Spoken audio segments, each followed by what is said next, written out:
Welcome back to the Game Collection. It's that time of year again when even those of us with the weakest of stomachs can have a little fun in twisted morbidity. And in keeping with that tradition, I wanted to find an RPG that could scratch that horror itch and keep it at bay for another year. And what I found may in fact be one of the best RPGs for doing so. It's got just the right mix of turn-based RPG and creepy crawly thriller to help satisfy that hunger.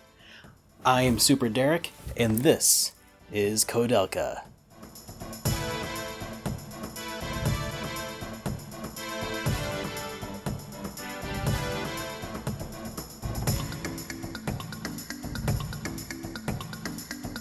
Saknoth was a development studio created by Hiroki Kikuta, who was notable for his compositions within The Secret of Mana. Kikuta was inspired to make an action RPG heavily inspired by the Resident Evil series, but caved to pressure from his employees to do something a little more closely related to what Squaresoft had been doing at the time. The result was a survival horror-themed turn-based RPG with tactical RPG elements mixed in.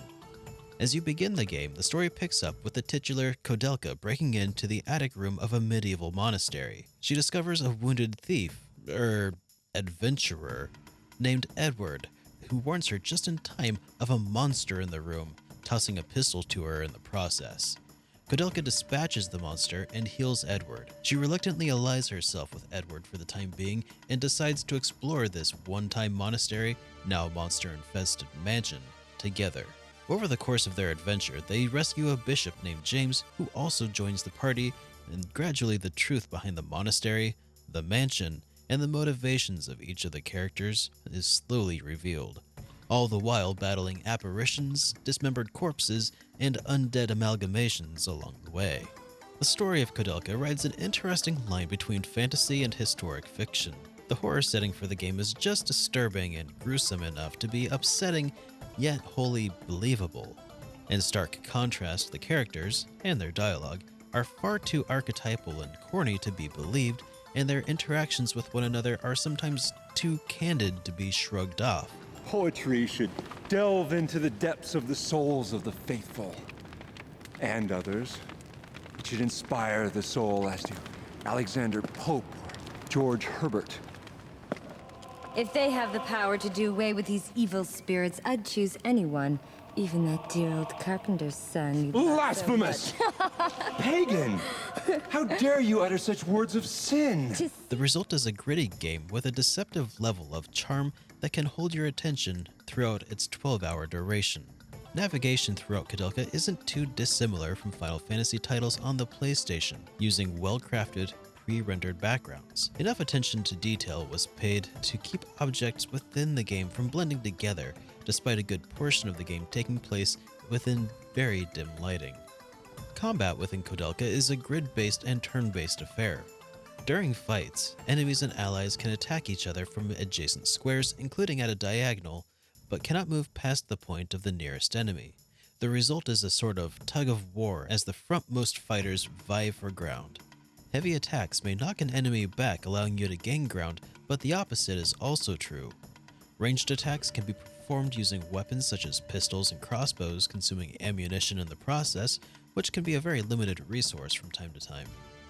Magic attacks were the more reliable source of ranged damage in my playthrough. Weapons found scattered randomly throughout the game are also a consumable resource, as their durability weakens quickly.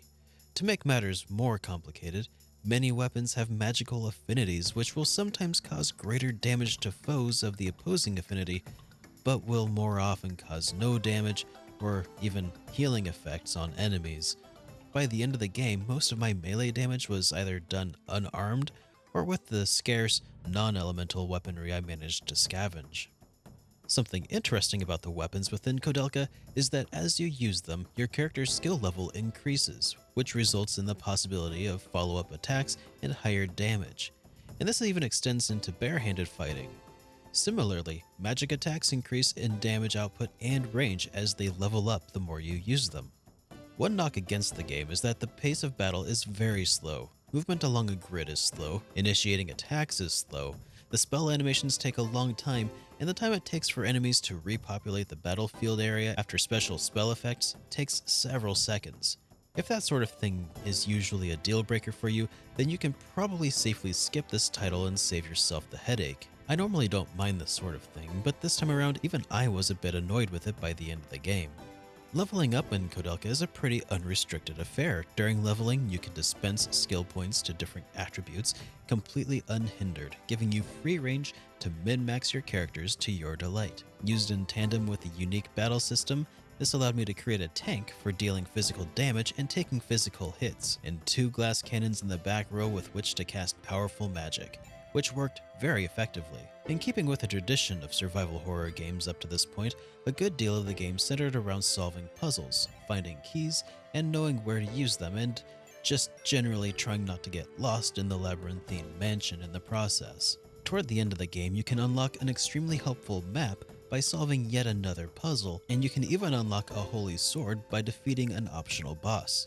There are little perks to being thorough throughout the game that can make a big difference for those with the patience to do so.